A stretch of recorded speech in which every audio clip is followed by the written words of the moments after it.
It is Monday night, which can only mean one thing. It's the LIA call. And I absolutely love this day every week because it gives me a chance to make funny shapes on that board behind me and pretend that I can draw.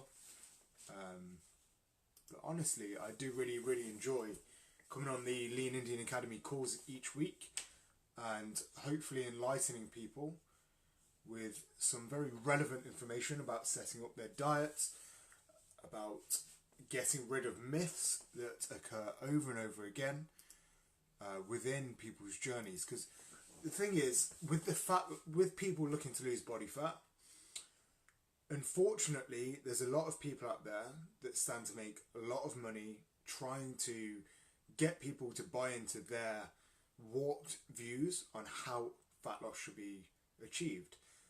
And in reality, fat loss can be achieved in any number of ways. And the truth is, it has to be something that works for you as an individual. So what you see time and time again are people trying to tell you that, you know, this supplement's going to aid your ability to lose body fat really quickly. It's going to accelerate your fat loss. It's going to torch body fat. And then you see people trying to sell different weight loss programs and weight loss plans where nobody's really educating people about the importance of nutrition, the importance of understanding what you're doing and why you're doing it so that you can get a result and sustain it. And that's really what kind of bugs me, and that's really why I've put together today's kind of seminar together, but also so that you guys can go away with this information and start to build nutrition plans that work for you as an individual. I mean, with our elite members, we try and coach them week by week. In our mastery coaching, we coach them week by week. In fact, me and Bao sat there with all of his clients earlier and we started to run through individual clients to make sure that everything was moving in the right direction and reassess any kind of nutritional information that we've provided and reassess their programming. That's not to say that I need to do that for Bao, because in reality we had very few changes to make, and it was just incredible to see the clients progressing week on week. But the truth is, it's really about trying to educate everybody so they know what to do going forwards. We can provide quick results. We've seen that even if you look at Amish's transformation last week that we posted. That was an insane result within 5 weeks. So we know what we do works, but it's trying to teach you all why it works. So it's something you can apply whenever you need it. For some of you right now, you might be looking to increase lean muscle tissue. Therefore, your goal might be slightly different. And sometimes that can throw you off a little bit because it's going to be uncharted waters for many people. While many people are looking to lose body fat. And really, if you're looking to lose body fat or you're looking to put on lean muscle tissue, you still need to understand the basics and the foundations of nutrition and what's actually going on behind the scenes. But today we're going to look at how we can actually create a sustainable nutrition protocol that you guys can continue to use over and over again to see incredible life-changing results. So I've just been sitting here, I've seen a few of you guys pop in and out. So thank you for joining us. We've got, I think Nav is online, I think we've got Oman. I think there's a few other people that have popped in and out. I can't really see the images for some reason on my phone. But, yeah, guys, by the way, I'm going to be talking a little bit right now about setting up the perfect diet, what you guys need to really understand and think about when you're creating your nutritional intake. But I really hope that you guys have got questions as I run through this, because it's not going to be a really in-depth talk today. I just want to give you a brief insight as to what you need to be focusing on, why you need to focus on it, and then hopefully at the end you guys will have questions which can throw forwards at me, and hopefully I'll be able to answer them. I'm sure I will be able to. But anyway, so what I want to talk about first is setting up the perfect nutrition plan for you as an individual. For everybody that's watching right now, I think there's 5 of you online. What do you think is going to be the crux, the key to setting up the perfect nutrition plan? And again, this answer, it's very much down to your opinion. So please don't feel afraid to answer any of the questions that I throw at you. I just want to get an understanding as to what your thoughts are of this. So what do you guys think is the most important aspect of setting up your nutrition plan? What's the answer, guys? I really want to know what your thoughts are on this before I proceed. But yeah, 6 of you, that's awesome. Thank you, all of you, this evening for joining me. It's a Monday, so I know it's usually a busy day for a lot of people, so I really appreciate you guys coming on.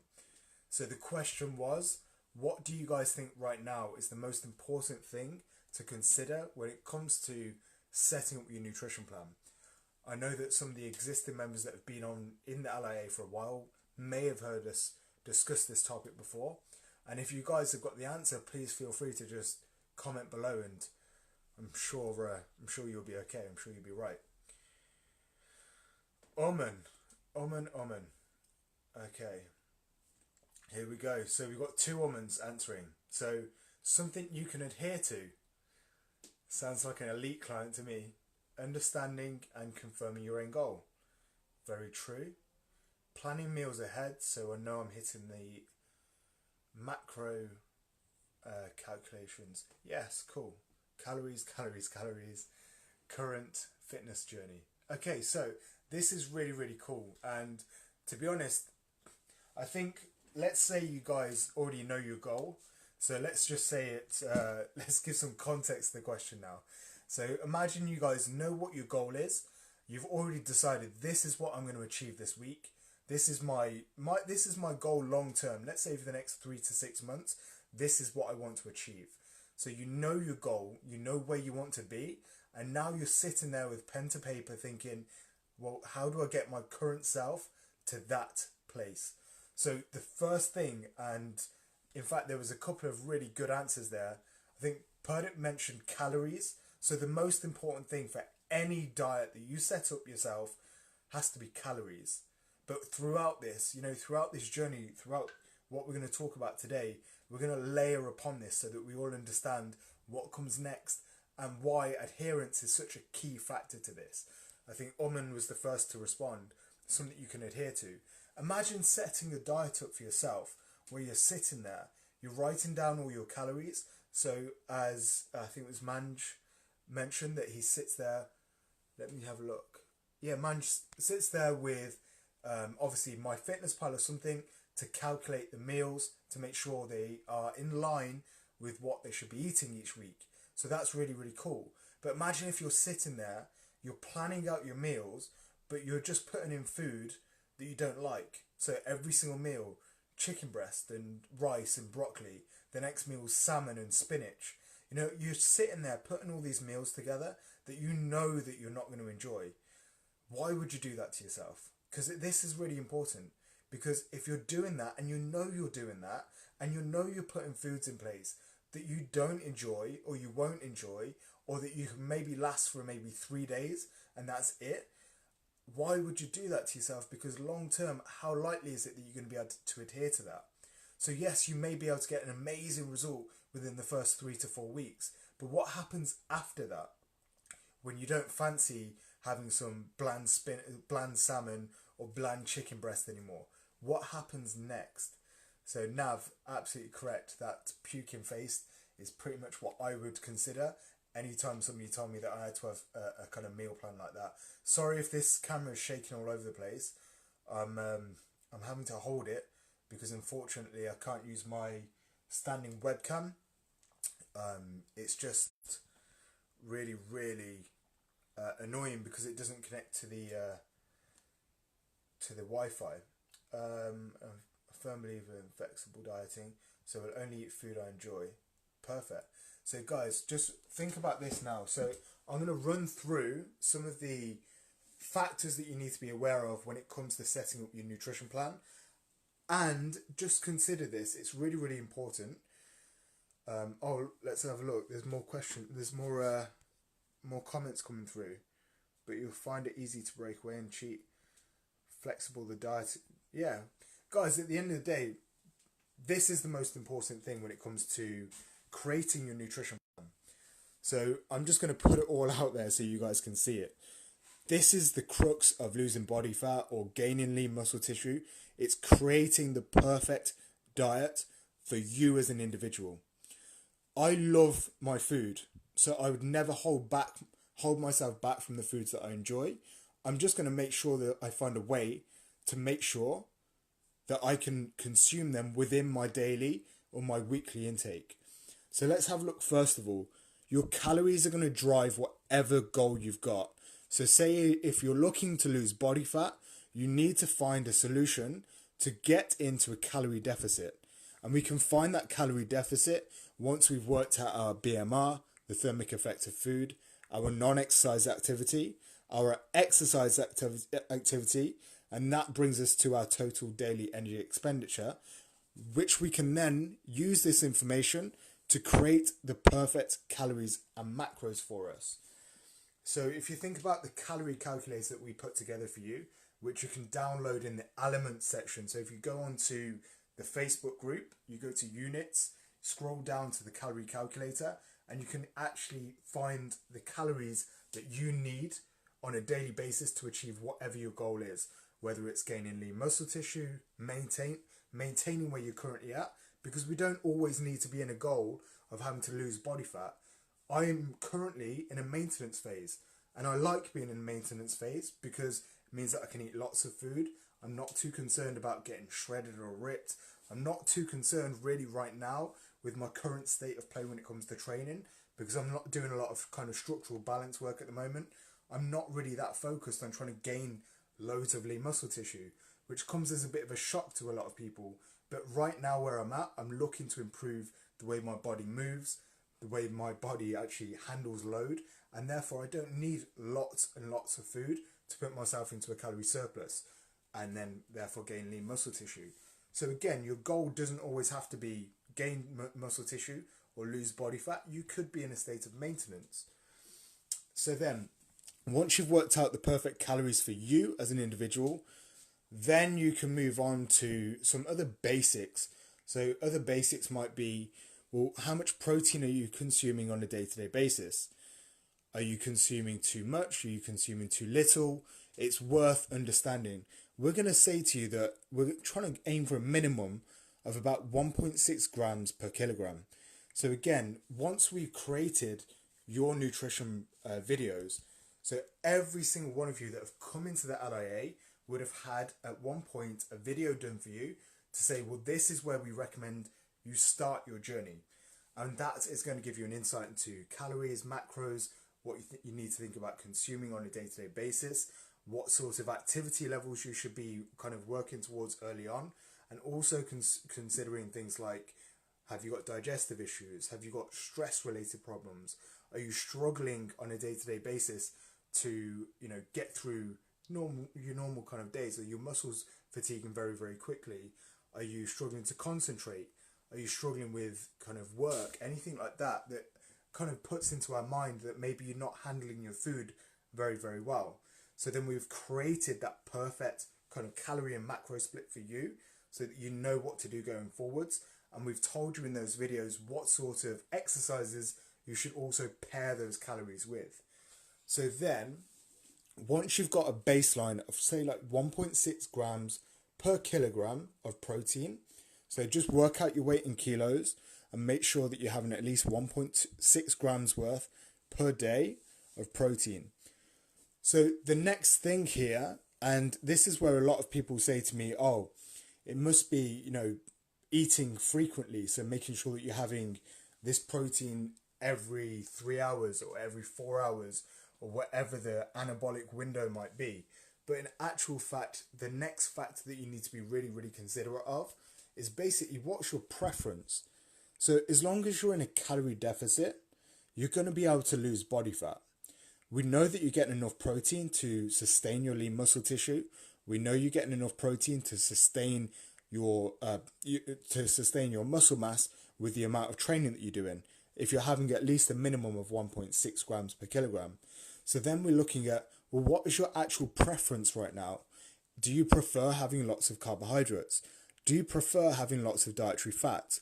There's no positives or negatives to either of these. You want to make sure that your diet consists of carbs, fats, and proteins. Because at the end of the day, carbs will have a role, fats will have a role, and so will protein. be able to get a lot more information about the specific roles of carbohydrates and fats, again, if you head over to the unit section of the Facebook group, if anybody doesn't know where that is, just drop a message below this and we'll point you in the right direction. But the units then go into a lot more detail about what fats do for us, what protein does for us, and what carbohydrates do. Needless to say, fats are going to be really important when it comes to absorbing certain vitamins, things like vitamin A, D, E, and K. If we haven't got enough dietary fats, we're going to struggle to actually absorb enough vitamin A, D, E, and K, which can impact our health, our recovery, our mood, pretty much everything to do with pretty much every biochemical process that occurs in our body. So it's pretty important to have enough dietary fats in our diet on a weekly basis. Even things like reducing inflammation, which is going to be really rife, especially if you're weight training, and also things like hormonal production. So fats will actually be the precursor to a lot of the hormones that are produced within our body. Again, if you're not consuming enough good quality dietary fats, you're going to put yourself at risk in terms of health. So don't think that, oh, Juggy said preference, so I can just smash carbs and protein all day long. I really recommend that you're getting a good balance, and we'll talk about how you might want to play that in just a moment. How much protein can the body consume in one sitting? This is a question that has been asked quite a few times in the past, and I think there's even been studies on this. But to be honest, what I always say to people is, if you're looking for optimal results with your protein intake, try and divide it over four meals. So say your daily protein intake should be about 160 grams. I'd be looking to have at least 40 grams of protein every meal, so over 4 meals. So for me, that would look like a meal at about 8 o'clock, 12 o'clock, 4 o'clock, and then 8 p.m. So then that's equally divided through the day, and it just makes it very, very easy to handle. But to be honest, your body is going to have to handle all of that protein, digest it, and it's got to go through your digestive process and then be assimilated. So protein is going to take a lot of time to break down and digest. So if you're going to have like 100 to 120 grams of protein per meal, just think about the impacts that might have on your digestion, and just think about the fact that you need to make sure that you're digesting everything to assimilate it, and then just think about what that means for your long-term goal. I put a study up just it must have been a few months ago now, which I can reshare, which basically gives you a formula to work towards when it comes to meal frequency and protein intake. The more we can stimulate muscle protein synthesis through the intake of protein and obviously the amount of training that we're doing, the better it's going to be if your goal is to increase lean muscle tissue. So yeah, my kind of advice would be, if you're going to have 160 grams of protein, for example, just try and break that up into kind of 4 equal splits through the day. Great question though. Thank you for asking that, man. Okay, then we've got to look at, obviously I've talked about preference being something that we really need to consider when it comes to setting up our dietary intake. But I've talked about the importance of protein, the importance of fats, but carbohydrates are also very, very important for our long-term health. Unfortunately, most people start off by cutting out a lot of their carbs from their diet, and although it leads to pretty cool results early on, you cut out a lot of carbohydrates, you reduce the amount of kind of carbs that are actually stored as glycogen within the body. That has a positive impact on your weight, because you end up losing a lot of water weight, which is absolutely fine, but all you've done really is lost scale weight. That's not really had a great impact in terms of body fat loss, which is a bit unfortunate when you start eating carbs again and you start to see your weight coming up, and then you start to feel bad about yourself, and then that has a really negative emotional impact on you, and then that can cause you to just stray off or leave the process completely. So it's really, really important to remember that carbs will play a role in every single goal that we have. So if we think about, so far we've talked about calories, proteins and preference. Carbohydrates are going to be really, really important when it comes to things like gut health, when it comes to things like performance, and even your brain function and your central nervous system. That all relies on carbohydrates. So it will run from carbohydrates. If you actually starve yourself of carbohydrates, what happens in your body anyway is your body will then convert something else into a usable form of glucose, which then your body can utilize as energy. So starving yourself of a macronutrient just to lose a few pounds on the scales makes no real sense. And if you think about it, and I think I've mentioned this in a previous call, carbohydrates specifically are going to drive performance. So if you want to increase the amount of calories that you're expending, would it not be better to drive your performance, push yourself a little bit more so that you can then go to the gym and train harder and lift more weights and heavier weights, and then in that way your calorie output will be higher, your increase in lean muscle tissue will go up, and you'll drop body fat in the process because you increase your overall expenditure and potentially had an impact on your BMR by increasing lean muscle tissue. So if you just think about that in terms of a really easy way to lose body fat, fuel your performance. If you fuel your performance, you'll lose body fat, you'll feel great, your brain function will be optimal, your cognitive function will be perfect, you won't impact your sleep, you'll still have pretty good gut health. Again, remember, a lot of your carbohydrates are going to contain fiber. Most people in the UK are not consuming enough fiber in their diet. So if we looked at I think the average ones that were recorded or released in a study was around 12.5 to 15 grams of fiber per day. And I think that was towards the higher end of it, to be honest, because I speak to people every single day that are not consuming anywhere near that amount. So we should really be looking to consume at least 30 grams of dietary fiber every single day. And that is why I've actually been telling a lot of people to use a new app to track their food, and the new app was Chronometer. And Chronometer allows you to get really valid information, really detailed information about your nutritional intake, which will come on to the next stage of the pyramid, let's say. So we've talked about calories, we've talked about the importance of protein. Now we're looking at the preference. So do you prefer carbs? Do you prefer fats? What's going to work best for you? We'll come on to this a little bit more in just a moment. But then we look at micronutrient intake. So micronutrient intake is really important, again, for your health. Imagine, for example, that B vitamins are pretty much involved in most biochemical processes within the body. So imagine you were deficient within B vitamins, which is pretty common considering I've gone through about 14 or 15 different diet plans last week and looking at clients' information in a lot more detail. And I've noticed that one of the biggest deficiencies are vitamin B across the board, as well as folate. I've noticed calcium being very deficient in people. I've noticed completely switched around ratios of potassium and sodium. So lots of people are consuming way too much sodium and not enough potassium, which is going to impact things like blood pressure, which is going to impact their health and impact their performance indirectly. So again, I like to look at micronutrients. I like to make sure that we're having enough. I like to make sure that we're having enough variation. I also like my clients to try and get as many different types of fruits and vegetables into their diets as possible. And one of the big reasons why I wanted to do this specific topic today is I was talking to a number of people and they're scared about eating fruits. But if you think about, well, why are you scared about eating fruits? Because maybe about 5 to 6 years ago, a study was released to say that fructose was really bad.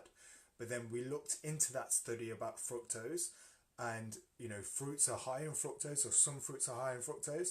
And we look into that study, and it was actually a study on corn syrup, which is really high in fructose. So it's a man-made product, and it's added to confectionery, and of course that's going to impact health. But fruit is not going to impact your ability to achieve whatever goal you've set yourself.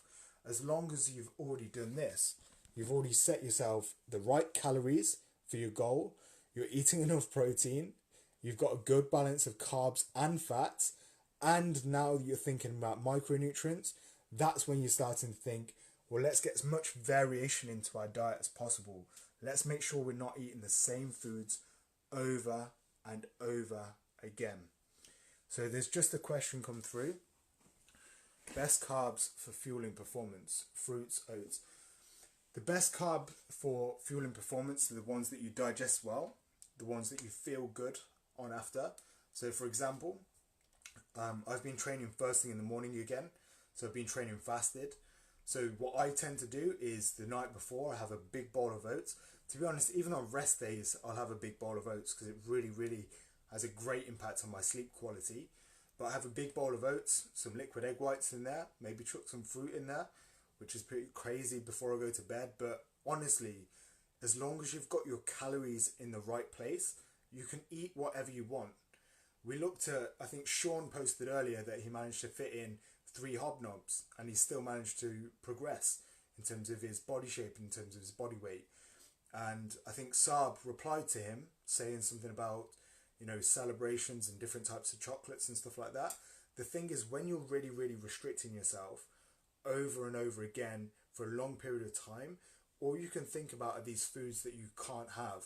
But you absolutely can have these foods as long as you've matched your calories, as long as your calories are in line with your goal. So forgetting about everything else that we've talked about so far, if your calories are in line with your goal, then you're still going to lose body fat. And that's coming back to another study on Twinkies, which was done in America. So Twinkies is like a kind of sweet kind of treat that Americans have. And it proved that you can lose body fat eating just Twinkies every single day. So I don't know what the blood work was like for that person. So I don't know how that impacted their health or their health metrics. But we know that he lost weight by just eating Twinkies. So consider that, you know, people are getting into a lot of, you know, you can't eat that type of macronutrient, you shouldn't eat fruits and all that kind of stuff. But if your goal is to lose body fat, you can eat anything you want, okay? So going back to that question, the best carbs for fueling performance, the ones that you can digest very well, the ones that work for you as an individual. It doesn't have to be a specific type of carb. And I guess it really depends on the type of performance. For me, on weight training, so what I tend to do is just before I go to bed, big bowl of oats, lots of fruit, sometimes raisins in there, sometimes banana, whatever it takes my fancy on the day. Chuck a load of cinnamon there just because it tastes beautiful, not because it's meant to bring down my blood glucose levels, but just because it tastes nice. Have that with some liquid egg whites and some casein, and I have the greatest sleep on the back of it. I wake up in the morning, I have a cup of coffee while I do my gratitude journaling, and I just take some performance related supplements, things like citrulline malate, beta-alanine, and I also have like maybe a cup of pomegranates and some dark chocolate to fuel performance again and to enhance blood flow. During my session, I'll then have something like cyclic dextrin, which is really quick absorbing, pretty much sugar drink. So it's just drinking sugar through my session to help with my performance. So again, that works very, very well for me. It helps me improve my performance and make sure that I stay on track towards my goals. I don't flag during my session. I'm able to continually push through my session. I don't feel overly tired, and I get a good pump while I'm training, which is always nice. So Sean's mentioned there he trains in the evening, and he usually trains on fruit and veg, and then has his complex carbs post workout. So that works for him, which again is very, very cool for him.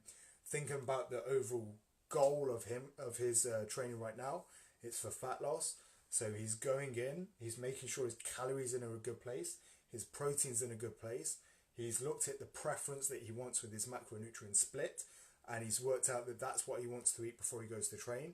For me as well, if I eat a big meal before I go and train, that impacts digestion, and I can feel that when I'm training. I don't feel too good, I feel a bit heavy, and I can often feel sluggish. So I don't want to have that feeling before I go into a gym session. So just bear that in mind. Sorry, going back to this. So micronutrients. So if we look at micronutrients, the other thing that we need to really ask ourselves and question ourselves on is the quality of the food that we're consuming. So if you're, again, I don't expect everybody to go out and buy kind of organic foods. I know that it's expensive, but at the same time, you've got to think about where is your food coming from? Who's like where is it being manufactured? Where is it actually being farmed? And what are the animals being treated like on those farms? Again, because of that very reason, a lot of my food intake has gone from I've pretty much been eating a kilo of meat every day for God knows how long. But now I've actually started to bring in more vegetarian sourced foods just because I want to be able to get good quality nutrients. I know where that food has come from. And again, it's cheaper than having to buy organic chicken breast or, grass fed kind of beef and all that sort of stuff, which can get very, very expensive very quickly.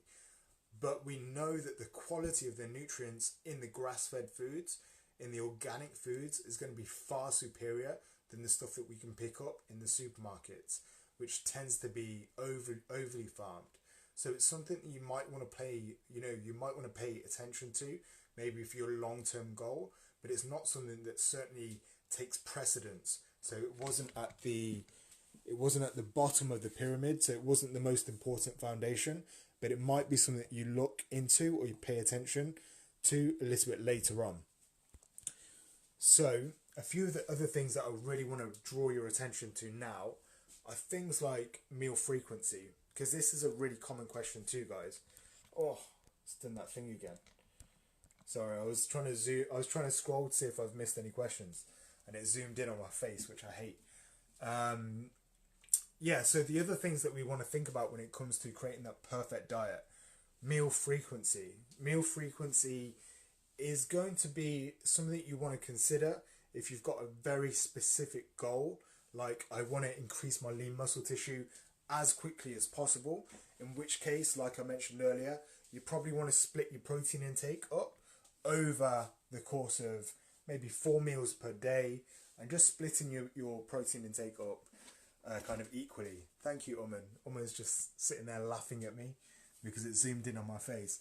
Talking about faces, Uman, your face is coming to the LIA seminar on the 24th of February. So Uman has been a client of mine for a fair while now, and he had an incredible transformation. I don't know if he's agreed to allow me to do this yet, but I've got some really, really funny pictures of him before he started with me, and some pretty cool pictures of where he is right now, all face related. So considering he's laughing at me, joke's on you, brother. Anyway, sorry, I digress. I think I've scared him now. So thinking about meal frequency, if your goal is to lose a bit of body fat, you want to improve your health, do you need to be so focused on, eating every 4 hours, eating the exact right protein intake every 4 hours? Do you need to be like really focusing on the exact split that you need between carbohydrates and fats and all that kind of nonsense? To be honest, you don't need to consider those things. They're not for you right now. Like, you're looking to lose a bit of body fat. You don't need to go into that level of detail when setting up your nutritional intake. If you do want to go into that detail and you do want to lose body fat and gain lean muscle tissue, and you've got designs to do this potentially, a little bit more seriously going forwards, and you're really looking to optimize the amount of muscle that you're able to put on in a given time frame, then you probably want to go and look at meal frequency and where you're sourcing your foods from and all the other kind of cool stuff that I've kind of mentioned there. But if you don't, and you're just looking to improve your health and lose a bit of body fat, you don't really need to focus on meal frequency. The other thing that you need to think about is the style of diet. And this is really where people try and make a lot of money off people. This is really where people try and con people. They talk about, this style of diet is the best style of diet, and therefore you should only stick to this style of diet. What I'm talking about there is people that tell you you should be intermittent fasting, you should be using the paleo approach, you should be using the ketogenic approach, the Cambridge diets and all that sort of stuff.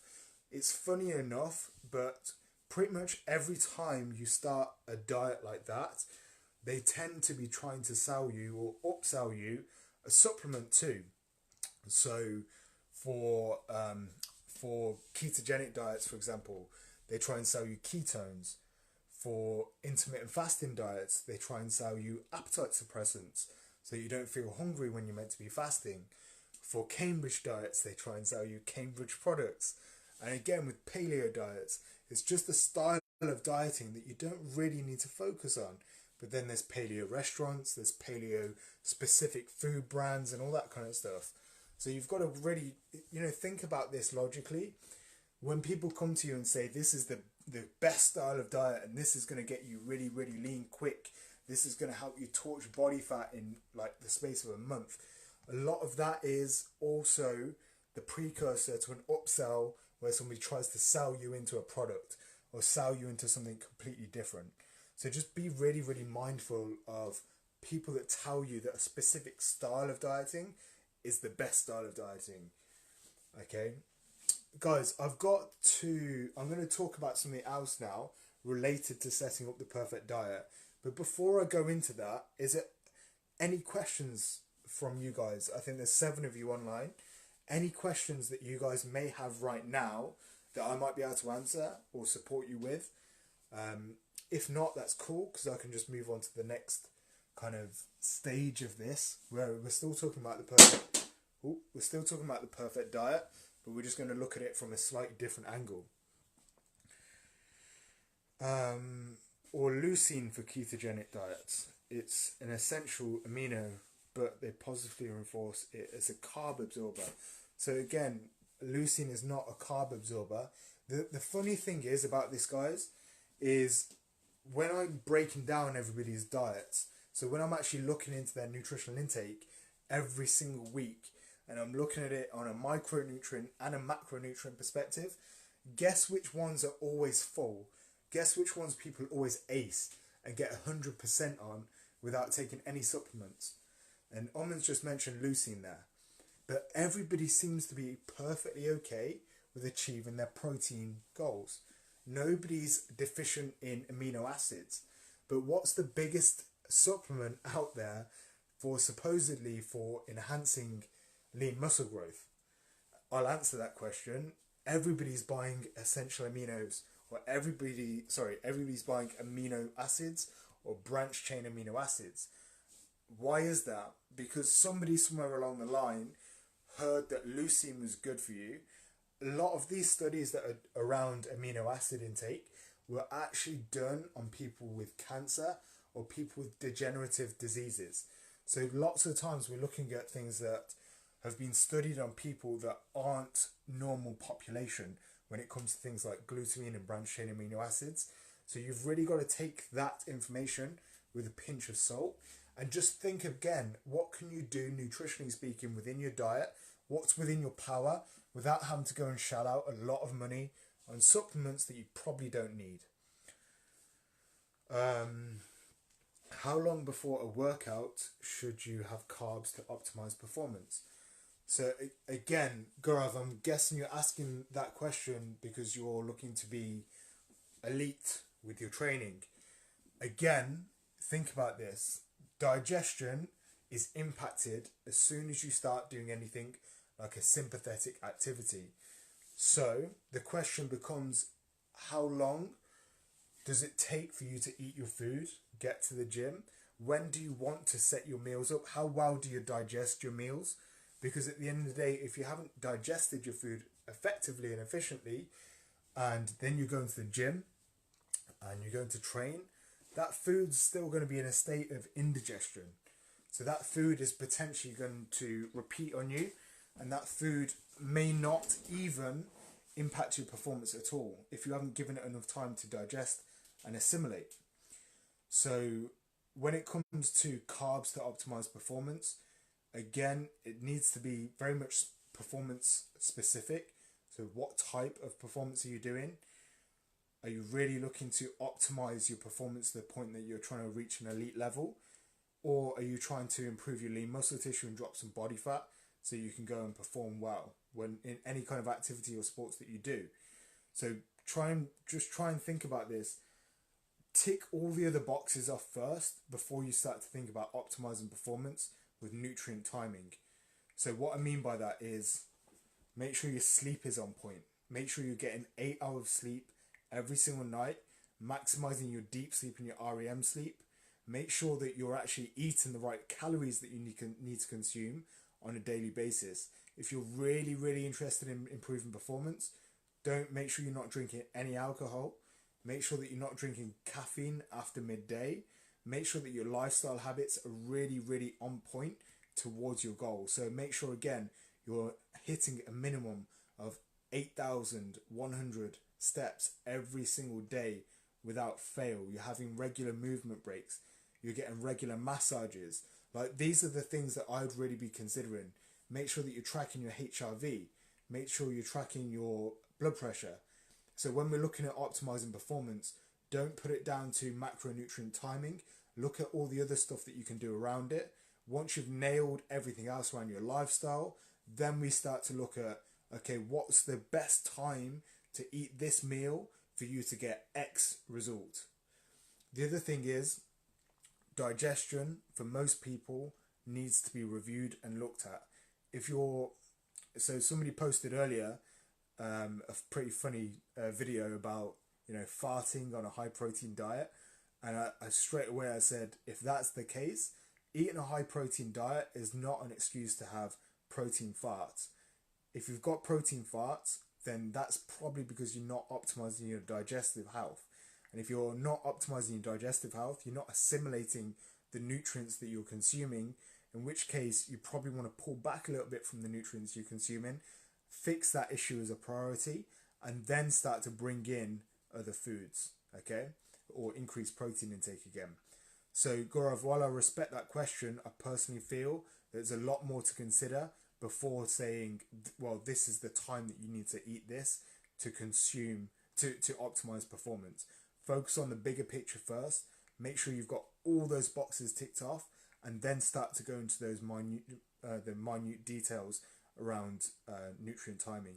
It really, at this stage, for most of you, unless you're an elite athlete, and I've worked with elite athletes, I've worked with MMA fighters, I've worked with triathlon athletes before they've gone into contest. They're the guys that have got all the other stuff nailed down, and then it's just literally thinking about, do we need to, and again, we were tracking blood glucose levels all the way through the day, monitoring how they were utilizing the sugars that they were consuming, because they would literally just be drinking copious amounts of Lucozade to get through their training sessions. So once you've got all that ticked off, then we can start looking at all these minutiae details that right now I don't think is going to have a big impact. What do you think of pre-workout shakes? So personally, I've got my own kind of blend of citrulline malate. I've got my own blend of beta-alanine. I take coffee with it, and I make sure that every single time that I'm consuming a pre-workout, it's because I want to optimize performance and not because I'm just trying to get myself pumped for the gym. Because the caffeine that I take is around 250 milligrams or less.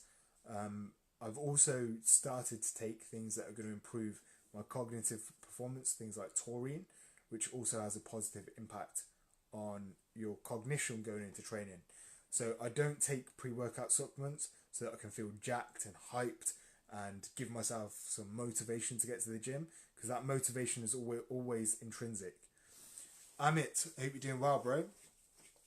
Amit's messaging from India, so thank you very much for joining us. Okay, guys, is there any other questions? I'm going to just flip on to the next stage of this kind of presentation or talk, whatever you want to call it. But yeah, what I wanted to bring up now was just how we can set up what we've learnt so far on a practical basis. Like, what can we do daily to make sure that we're achieving our goals? So one of the biggest things is, especially with us lot, we've got a hell of a lot of social occasions. We've got even things like Valentine's Day this week. I don't know if you guys have already pre-planned things, if you've got things to do, or maybe you're avoiding Valentine's Day like the plague, but you're going to end up, sitting at home and maybe in increasing your food intake in other ways. But what I wanted to do is just kind of show you guys how you can work out social occasions and bring that into your diet to make sure that it doesn't feel like you're actually restricting yourself from anything. So, Amit, you got to the Punjab, it's 1:45. Brother, get some sleep, man. You can catch up with us tomorrow. Of course, I'll message this over to you personally. But I'm guessing you're struggling with the time difference. So let's just say, and this isn't anybody specifically, but let's just say your diet was 2,000 calories per day, and that equaled a deficit for you. So say we've actually got your calorie calculator up, we've punched in all your information, it's come up with a figure of 2,000 calories a day, and that puts you into a calorie deficit. So that meaning you're going to lose body fat because you're in a calorie deficit. So over the course of those 7 days, that means you're going to be consuming 14,000 calories. So 7 days, 14,000 calories. And if you set it up like this, Monday, Tuesday, Wednesday, Thursday, Friday, Saturday, Sunday, 14,000 calories, you're going to lose body fat. Literally just by doing that, you're going to lose body fat. Okay, so that's going to set you up nicely. 2,000 calories a day. It's really, really easy to manage. You've made sure you've got the calories right. You've got the right protein in there. You've selected, which days you're getting your carbs or your fats, or you're just having balanced meals every single day. Then you've got a good level of fruits and vegetables in there for your micronutrients. And then at the end of it, you've decided, when you're going to eat, what the frequency is, whether you're going to do some crazy intermittent fasting or ketogenic style approach, or you're just going to eat like a normal human being and not worry about all that sort of stuff. So then, another way to work that out, so 14,000 calories. So let's say that that's going to put you into a calorie deficit. But what happens when you've got a social occasion and you want to make sure that you're enjoying the social occasion without having to feel restricted? You can potentially do something like this model here, where you go a little bit lower through the week. So Monday to Friday, you're doing 1.6 thousand calories. And then over the weekend, you've got 3,000 calories per day. Again, you're achieving 14,000 calories. So you're still going to be in a calorie deficit over the course of 7 days. You're going to lose that body fat because you ate within your calorie budget. And again, you can split those calories up however you like. What I like to do to kind of just mix it up a little bit is maybe use this approach here. So again, maybe we're looking at a bit more of an advanced person that really understands calories now, that really understands their macros. But let's say all of your training days were high days. So all of your training days, you're trying to maximize the food that you're intaking. So for example, you're doing a push day here, you've got a rest day, you've got a lower body day, so you're doing legs, quads, glutes, hamstrings, calves. Then you're doing a pull day. And then on the weekend, you've either got a training day or you've got kind of a social day. So this could easily be another party or whatever it might be. Again, over the course of the week, 14,000 calories. So no matter how you play it, whatever works best for you, if by the end of the week you're in your calorie goal, then you're going to do well. You're going to succeed in your journey. This is a model that I've been using for some of my clients more recently because it's highly effective. So again, you're still creating calorie deficit, but this time you're splitting this over 14 days. So what we do on this model is we run low. So we run at 1.6 thousand calories every single day. And again, you can break that down however you want. So for example, on this model here, for example, you may say to yourself, because I know that fats are going to be really important for health, you may say to yourself, well, protein and fats are going to be better on these days. So I'm going to make sure that I've got more of my dietary fats, my monounsaturated fats, my polyunsaturated fats. I'm going to get as much of them in on these days alongside my protein intake. But on these days where I've got training sessions and I want to drive performance, okay, when we know that we want to drive performance, we know that carbohydrates are going to impact that in terms of recovery and in terms of actually driving the session forwards, then you might want to say to yourself, on those days, you're going to increase carbohydrate intake alongside your protein intake. Therefore, over the course of the week, you've ticked off all your bases. You've got enough dietary fats, you've got enough carbohydrates, and enough protein to see you through, and you stay within your calorie goals. The same can be done here. So just because you're on 1.6 thousand every single day, maybe Monday you decided that you've got a lower body day, so you've got more protein and carbs that day. The next day is a rest day. Then you've got a push day where you've got more proteins, carbs, and fats. Then you've got a rest day, which is proteins and fats. And then you follow that through for 11 days straight. And then you've got 3 days of basically eating 3,500 calories. This model here can be manipulated time and time again, basically considering the things that you've got in your diary, setting that out so you're planning ahead. So for example, if you know that within the 14 days, let's just say that you've got a social occasion here, a social occasion here, what you could easily do is just bring these 3,500 calories and just bring them earlier. So still, over the course of those 14 days, guess what? You're still in a calorie deficit. So you're still going to achieve your goal. Okay? Really, I think that's all I wanted to cover today, because there's so many different tangents that this could go on off in. Oh, it's done that thing again.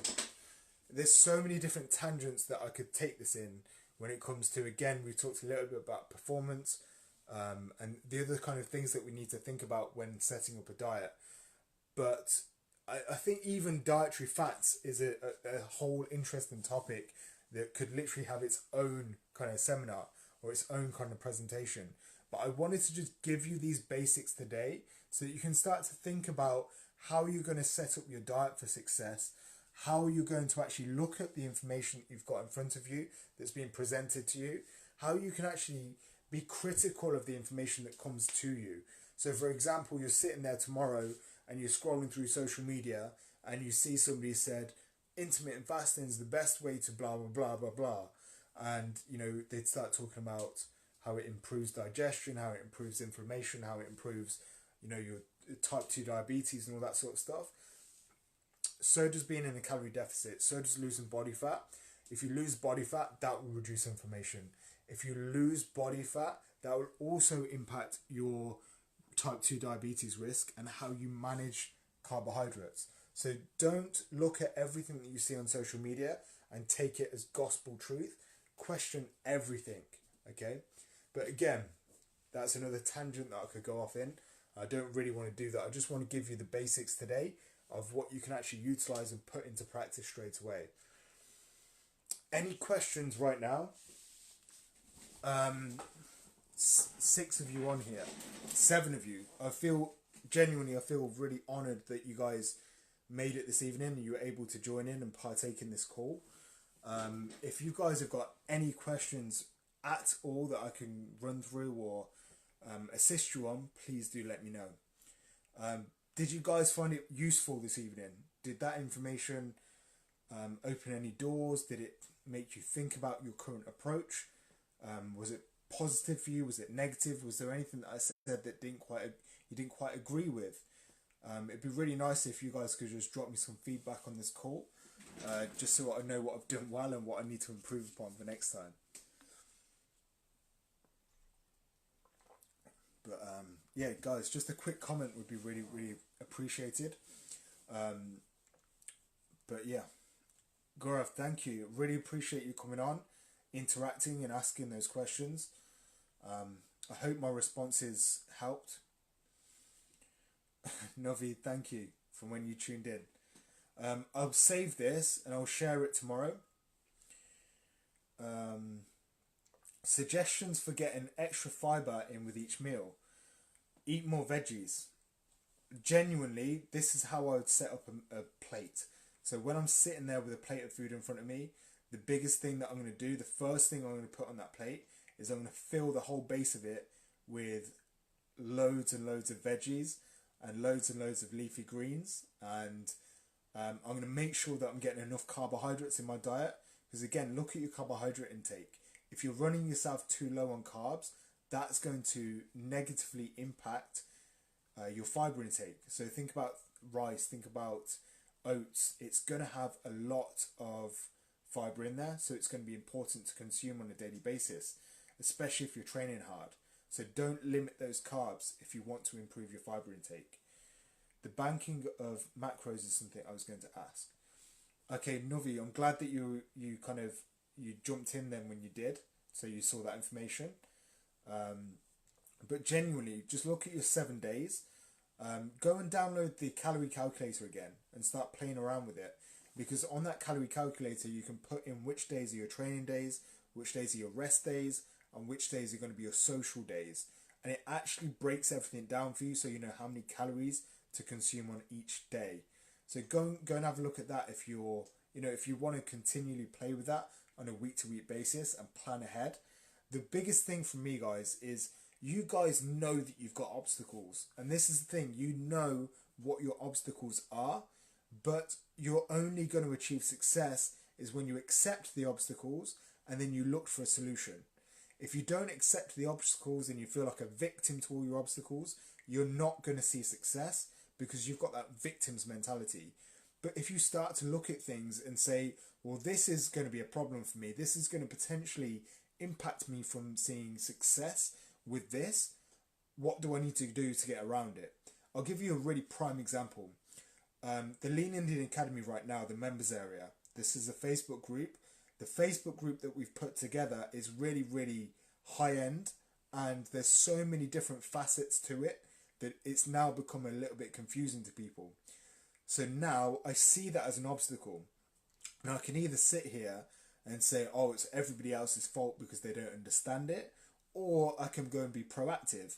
And what I've done is I've commissioned a brand new website for all of the current Lean Indian Academy members, where they're going to see all of this content in a really, really simple, clear and easy to follow process.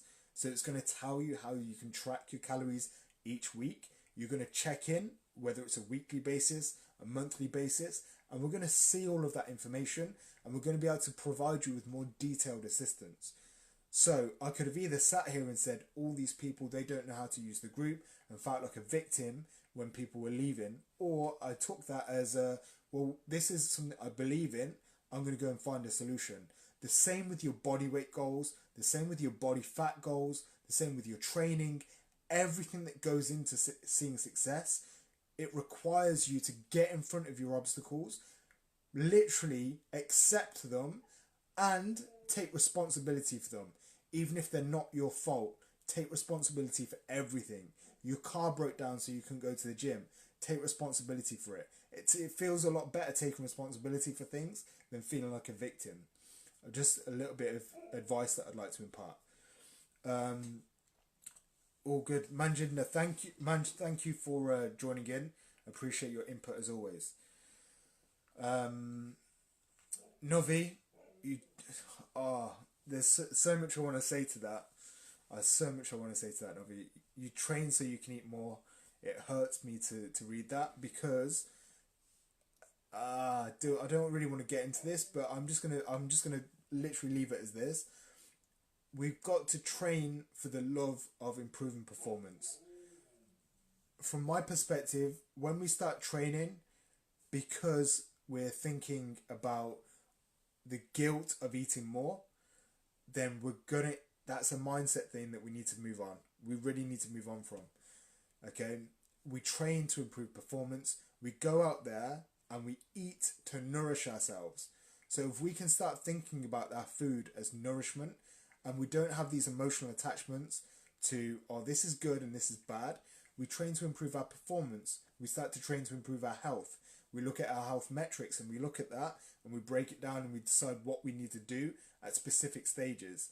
When my stress levels go through the roof, me going out and doing, crazy neural strength work is not a good idea because my blood pressure is through the roof. My resting heart rate's already high. Adding all of that load, that allostatic load to what I'm currently doing is going to impact my health and the way I feel. And it's also going to potentially have a negative effect on my blood pressure and my resting heart rate, which is going to impact how I feel on a day-to-day basis and impact things like my sleep and my recovery. So I've got to look at these metrics and say, well, what's going to be best for me right now to improve my current situation? So let's have a look at training as the gains, like you've just said there, the performance and the health. And let's have a look at nutrition, like the enjoyment that we get from it. Let's have a look at nutrition as the nourishment that we get from it. Let's have a look at nutrition in the way that we want to see food, as opposed to the things that we need to hold back from or pull ourselves away from. Okay? But, Novi, thank you for joining us midway through. I guess you were training, so I guess you just caught the last half of it. But anyway, thank you very, very much to all of you. There's 7 of you still on here, so thank you very, very much for coming on, spending this evening with me.